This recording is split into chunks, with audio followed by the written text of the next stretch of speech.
पूरी क्लियर है। Okay okay, thank you very much sir.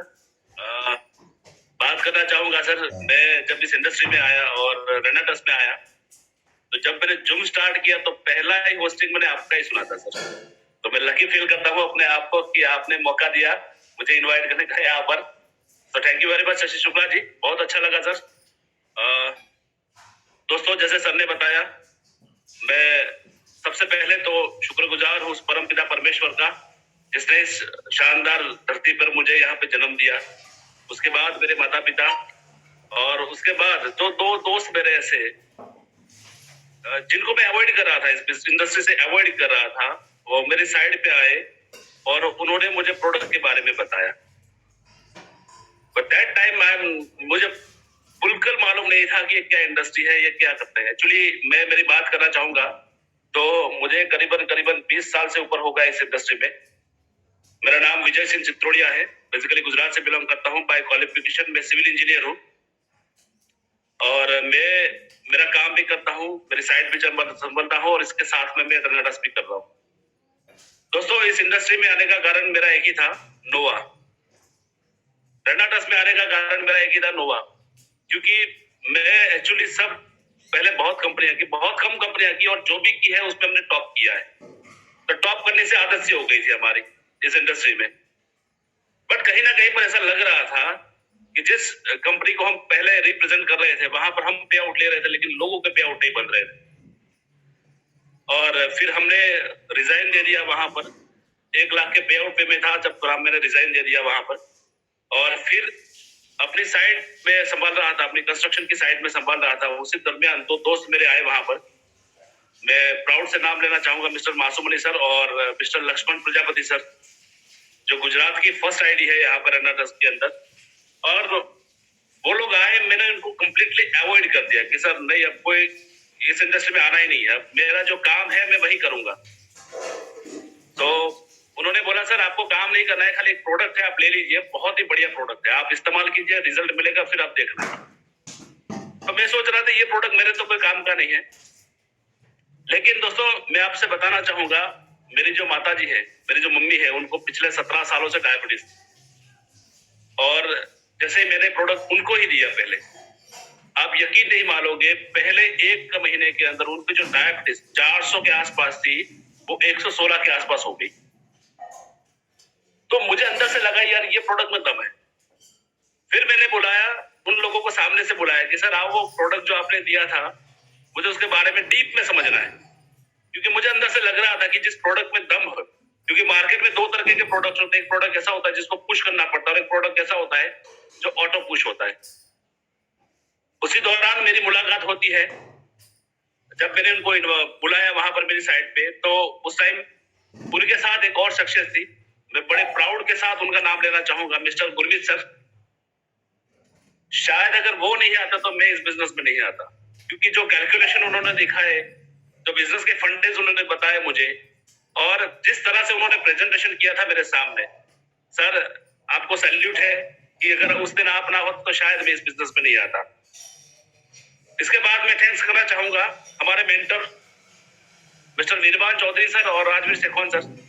Sir आपको भी बहुत बहुत आपका भी शुक्रिया, क्योंकि हमने जब आपको गुजरात में बुलाया था, पहली बार जब आप आए थे तो 50 लोग बैठे थे यहाँ पर, और 50 लोगों के साथ आपने काउंसलिंग किया, फिर आपने मीटिंग किया। दूसरी बार जब आए तो 150 से ज्यादा लोग आए आपके एलडीपी के अंदर, और उस टाइम के बाद जो रिजल्ट्स मिले, उस टाइम के बाद जो काम हुआ है यहाँ पर गुजरात में, सर दावे के साथ मैं आपको कमिटमेंट करना चाहूंगा आज राजवीर सर को स्पेशली, कि सर आने वाले दिनों में गुजरात नंबर 1 पे होगा सर, टॉप पे होगा सर।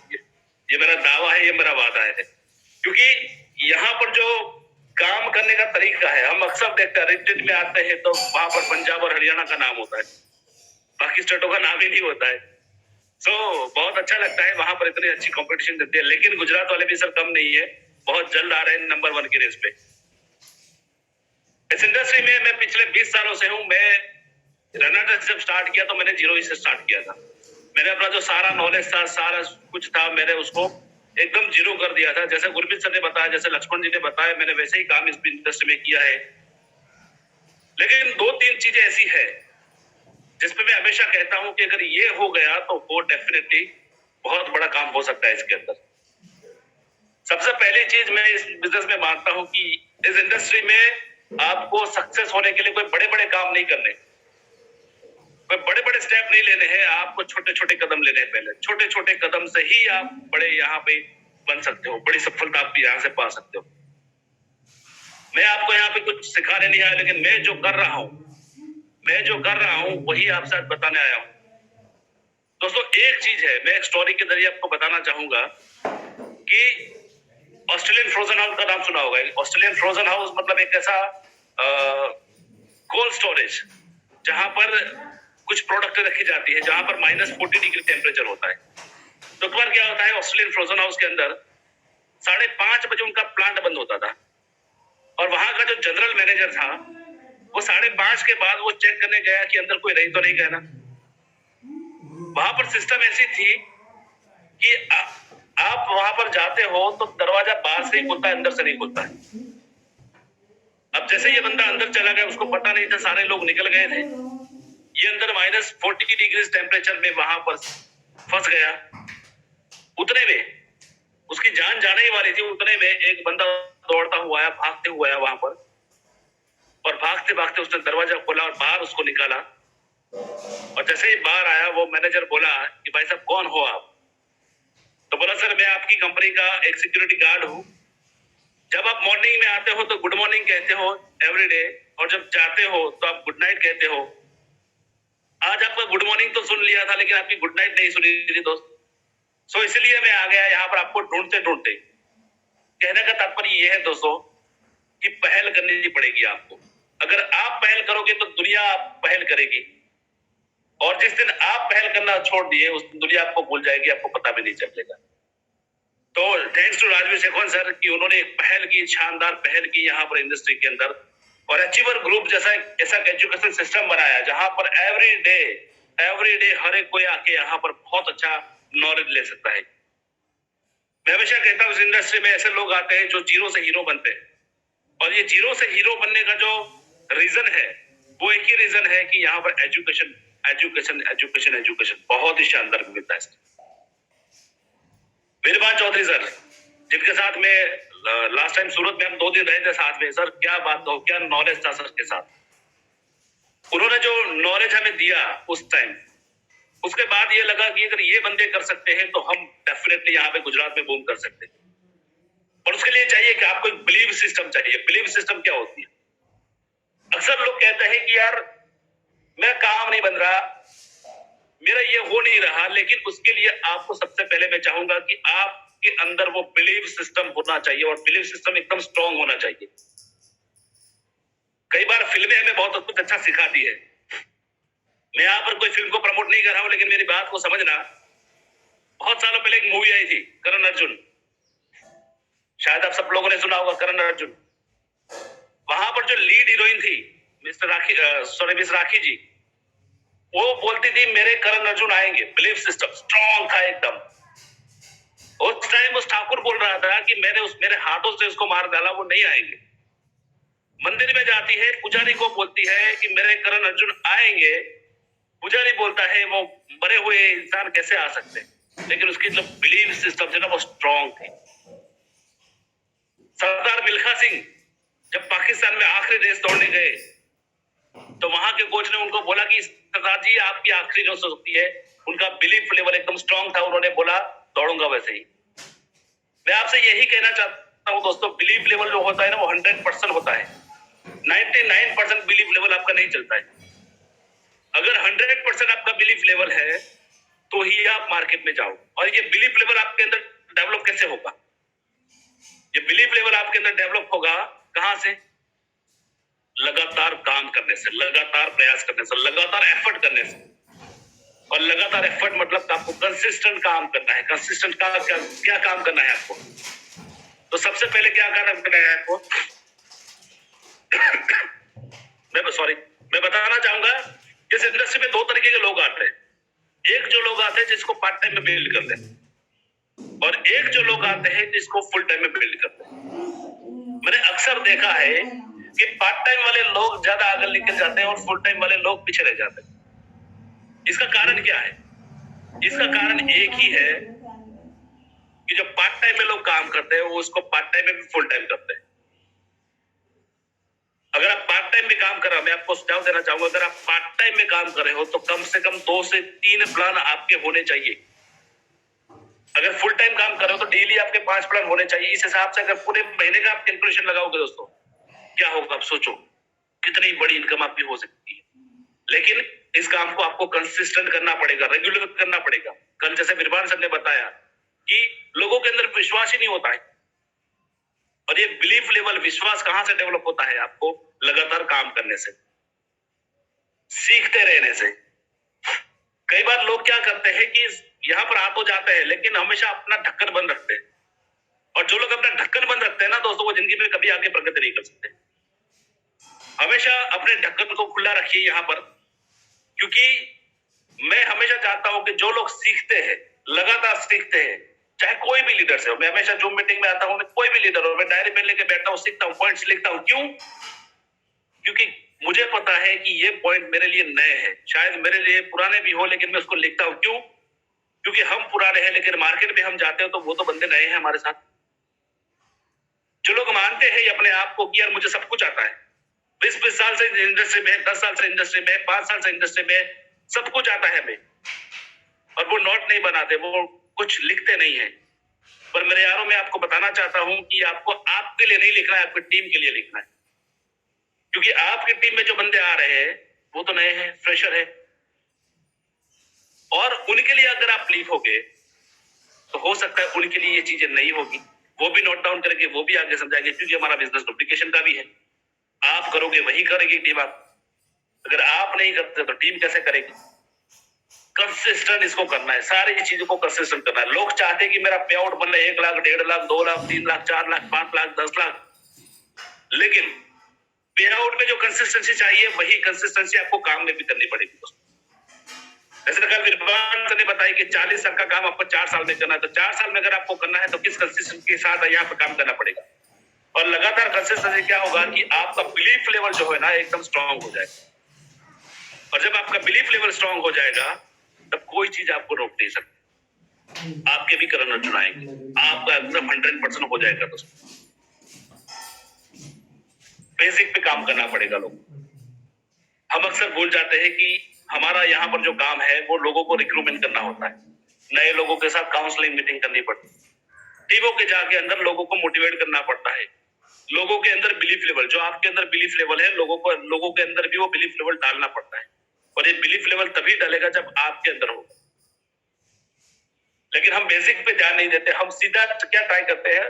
मैंने अक्सर देखा है लोग एक बंदे के पीछे लगे हुए थे, इतने लगे होते हैं कि यार जब तक उसके एंट्री नहीं आती तब तक उसके पीछे पीछे पीछे पीछे पीछे पीछे पीछे, और जैसे ही एंट्री आ जाती है भूल जाते हैं बंदा नए लोगों को। यार हम इस बिजनेस में डॉक्यूमेंट, आधार कार्ड लेने के बिजनेस में नहीं है। हम उस इंडस्ट्री में है जहां पर हम लोगों के सपनों के बारे में बात करते हैं, लोगों के ड्रीम के बारे में बात करते हैं। अक्सर वो भी हमने देखा है कि लोग हमेशा अपने चेक के पीछे ही भागते हैं। मत करो यार ऐसा, क्योंकि आप आपके चेक के पीछे भागोगे, आपकी टीम में अगर पे आउट नहीं बनेगा तो लोग दूर चले जाएंगे आप। ये जो इंडस्ट्री है ये टीम वर्क से चलती है, और ये टीम वर्क यहाँ पर कैसा होना चाहिए कि आपके टीम के अंदर कोई ऐसा बंदा है जो रेगुलर काम करता है, जो रेगुलर हमेशा अच्छे लेवल पे काम करता है, और अगर उसका पे आउट नहीं आ रहा है तो वो डिमोटिवेट हो जाएगा, और डिमोटिवेट जब ऐसा बंदा डिमोटिवेट हो जाएगा पूरी टीम डिमोटिवेट हो जाएगी। तो मैं हमेशा कहता हूं कि टीम वर्क में काम कीजिए, राइट डुप्लीकेशन कीजिए, और कंसिस्टेंट के साथ इसको काम कीजिए। हमेशा कॉन्टेक्ट पे काम कीजिए, लोगों के प्लान पे काम कीजिए। और एक चीज, जब आप प्लान करने जाओ तो मैंने अक्सर देखा है कि लोग ढीले डाले जाते, और ढीले डाले लोग दुनिया में कुछ नहीं कर सकते, हमेशा याद रखना। जो लोग ढीले डाले, अगर आप सोचो कि इंडियन आर्मी में अगर ढीले डाले लोग होते तो क्या हम ऐसे चैन से बैठ सकते? नहीं। वहां का जो मेजर होता है, वहां का जो कर्नल होता है ना, वो भी एकदम एक्साइटेड होता है अंदर से, और उसके देख के पूरी सेना एकदम एक्साइटेड हो जाती है। आप अपनी टीम के मेजर हो, आप अपनी टीम के कर्नल हो, और अगर आपके अंदर वो जोश और जुनून नहीं है, सोचो क्या होगा। आपकी टीम के बंदे अगर ढीले डाले हैं तो इसका कारण एक ही है कि आपका एटीट्यूड, आपका जो पॉस्चर है वो एकदम ढीला है। आपको अपने अंदर जोश वो पैदा करना पड़ेगा, वो जुनून लाना पड़ेगा जिससे कि वो काम हो जाए। दोस्तों बहुत कुछ है यहाँ पर इंडस्ट्री में, ये इंडस्ट्री बहुत कुछ दे सकती है और स्पेशली रेनाटस में हमने देखा है कि यहाँ पर रिट्रीट में जब जाते हैं तो पता चलता है कि 10 लाख से नीचे जो कमाते हैं उनको तो माइक भी नहीं दिया जाता यहाँ पर। सोचो तो ये पहली इंडस्ट्री है जहां पर इतने बड़ा पे आउट लोगों के बन रहे हैं और यहाँ पर आपको और मुझे कुछ प्रूव नहीं करना, ये प्रूवन इंडस्ट्री है। ये एकदम प्रूवन इंडस्ट्री है जहां पर लोगों के पे आउट बन रहे हैं, लोगों के चेक बन रहे हैं और हमें लोगों को ये प्रूव करके नहीं देना है कि यहाँ पर लोगों के पे आउट आएंगे। ऑलरेडी लोगों के पे आउट आ रहे हैं। तो जो आपके अंदर वो कॉन्फिडेंस, जो बिलीफ लेवल और जो कंसिस्टेंसी होनी चाहिए वो इससे ही बहुत काफी है। इस तरह से अगर आप काम करोगे मार्केट के अंदर, एक टीम वर्क के अंदर, एक अच्छा खिलाड़ी बनकर, तो बहुत अच्छे रिजल्ट निकल जाते हैं। लेकिन क्या होता है, अक्सर मैंने देखा है कि यहाँ पर टीम तो होती है, कुछ लोग यहाँ पर आते हैं, कुछ लोग वहां जाते हैं, कुछ लोग ऐसा काम करते हैं, कुछ लोग वैसा काम करते हैं, नहीं एक रस में कोई काम नहीं करता। और जब तक टीम आपकी एकजुट नहीं होगी, जब तक टीम में आपके एक सुर नहीं होगा, तब तक आपकी टीम कभी भी ग्रोथ नहीं करेगी। और बहुत कुछ यहाँ पर सिखाया जाता है अचीवर ग्रुप के अंदर। अचीवर ग्रुप के अंदर बहुत कुछ अच्छा सिखाया जाता है। मैंने देखा है यहाँ पर राजवीर सर को, मैं उनको बहुत मानता हूं क्योंकि आज तक 20 साल के अंदर मैंने जो लीडर्स देखे इस इंडस्ट्री के अंदर, जो लीडर्स देखे वो बोलते कुछ है, करते कुछ है। राजवीर सर एक ऐसे शख्स, मैंने उनको देखा जो बोलते हैं वो करते हैं, जो बोलते हैं वो करते हैं और इसीलिए आज इतना बड़ा एक कारवां वो लेके चल रहे हैं। हम तो इस कारवे के एक छोटे से सिपाही है, लेकिन सर बहुत बड़ा काम होगा इस इंडस्ट्री के अंदर, रनर्स के अंदर। दो चीज पे आज एक्चुअली मुझे कहना बहुत था, लेकिन मेरे पास आज टाइम बहुत कम है। सो 2-3 चीजें भी मैं बोलूंगा कि आप प्रोडक्टिव बनिए। कई बार लोग मीटिंग तो करते हैं लेकिन प्रोडक्टिव मीटिंग नहीं करते। जब तक आप प्रोडक्टिव मीटिंग नहीं करेंगे तब तक आपको रिजल्ट्स नहीं मिलेंगे। और ये प्रोडक्टिव मीटिंग भी आप तभी कर सकते हो जब आपका बिलीफ लेवल, आप कंसिस्टेंसी आप एकदम रेगुलरली कर रहे हो। और प्रोडक्टिव मीटिंग का मतलब ये होता है कि आप जहां पर बैठे हो वहां से दूसरी मीटिंग कब प्लानिंग हो जाए वो आपकी होती है प्रोडक्टिव मीटिंग। आप जहां पर बैठे हो बंदा आपसे पीछा छुड़ाने की कोशिश कर रहा है तो मतलब वो आपकी प्रोडक्टिव मीटिंग नहीं है। जहां पर आप बैठे हो वहीं से दूसरी मीटिंग का एक अरेंजमेंट हो जाए, वहां से दूसरी मीटिंग का एक शेड्यूल बन जाए, तो वो आपकी प्रोडक्टिव मीटिंग है। और प्रोडक्टिव मीटिंग कैसे है कि लगातार काम करने से, लगातार एफर्ट डालने से, और लगातार एफर्ट से ही आदमी जीत सकता है। एक बार क्या होता है कि दो दोस्त है, जैसे राजू सर हमेशा कहता है, दो दोस्त है, एक का इस इंडस्ट्री के अंदर आता है, वो हमेशा सीखने के लिए रेडी नहीं होता, और एक बंदा है जो रेगुलर सीखने के लिए रेडी होता है। 2 साल चले जाते हैं, 2 साल के अंदर उसने जो सीखता नहीं था उसने 4 कंपनियां बदल दी, और वो सीख रहा था, उसने 2 साल एक ही कंपनी में लगा दिया। नतीजा ये निकला कि 2 साल एक ही कंपनी में एफर्ट डालने से उसका जो पे आउट था वो करोड़ों में था, और वो बंदा वहीं के वहीं था। उसका कारण एक ही है दोस्तों, उसके अंदर बिलीफ लेवल नहीं। आज हम मार्केट में जाते हैं, कोई बंदे बोल देते हैं कि यार नहीं हो सकता, ऐसे काम नहीं होगा, तो लोगों का बिलीफ लेवल स्ट्रांग हो जाता है, यार ये सचमुच सही कह रहा है क्या। ये अगर बोल रहा है कि नहीं होगा तो मतलब नहीं होगा। यार तू उसको मत देख, उसको देख जिनका पे आउट आ रहा है, जो पे आउट निकल के आ रहे हैं, जिनके बड़े बड़े चेक बन रहे हैं। हम उनको नहीं देखते, हम उनको देखते हैं जो मार्केट में कुछ नहीं करते, और वो हमें गाइड करते हैं कि यार ये बिजनेस ऐसे चलेगा, ये बिजनेस ऐसे चलेगा, ये बिजनेस नहीं चलेगा। समझो, हम उन लोगों की बातों को मान लेते हैं जिनकी घर में कोई नहीं सुनता। हो सकता है मेरी बातें कुछ यहाँ पर कड़वी लगे, लेकिन मैं हमेशा मानता हूं कि मीठी दवाई से रोग नहीं जाते। सो कड़वी बातें है कहीं ना कहीं पर मैं पिच करती है, कहीं ना कहीं पे टच करती है। और बहुत अच्छा लगा सर, यहाँ पर मेरा टाइम ऑलमोस्ट मुझे लगता है खत्म होने को आया है। Sir thank you very much Shashi Shukla ji, बहुत अच्छा लगा सर। दूसरा सेशन में आऊंगा, बहुत धमाल मच जाएंगे। राजवीर सर आपसे स्पेशली कहना चाहूंगा, अगर आप सुन रहे हो तो बहुत जल्द हम गुजरात को नंबर 1 पे लेके जा रहे हैं सर। बस आपका आशीर्वाद चाहिए, आपका और विरबान सर का। Thank you very much sir, thank you very much, thank you very much Ashish ji. Thank you so much sir.